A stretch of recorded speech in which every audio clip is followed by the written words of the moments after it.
So ito na nga mga idol, inakita natin yung washing machine na pinagtripan ng daga. Ito, nakikita natin na putol-putol yung kanyang wire. Wala tayong magawa dyan kundi buksan natin yung washing, tanggalin natin yung pinakaibabaw niya dahil mahaba pagkakaputol ng daga.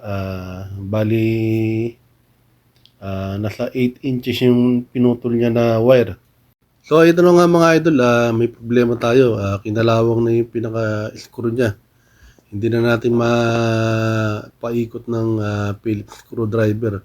Kaya ang ginawa natin ay pupersahin natin itong bakbakin, ay tulak yung tornilyo papalabas. Kaya lang ang problema na damage natin yung kanyang plastic, yung pinaglalakan.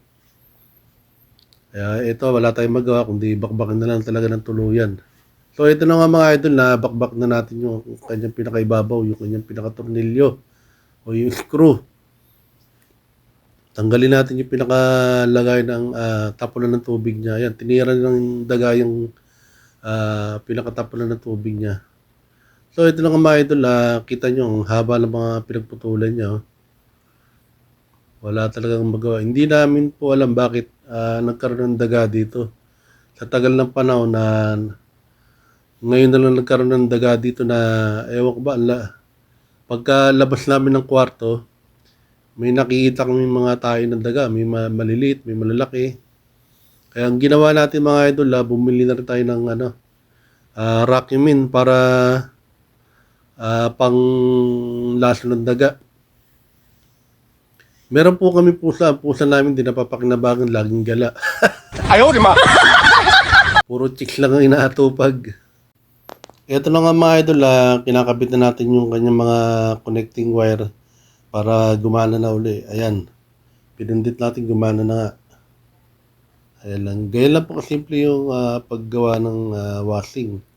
Hindi naman komplikado dahil magdudugtong na naman tayo ng wire.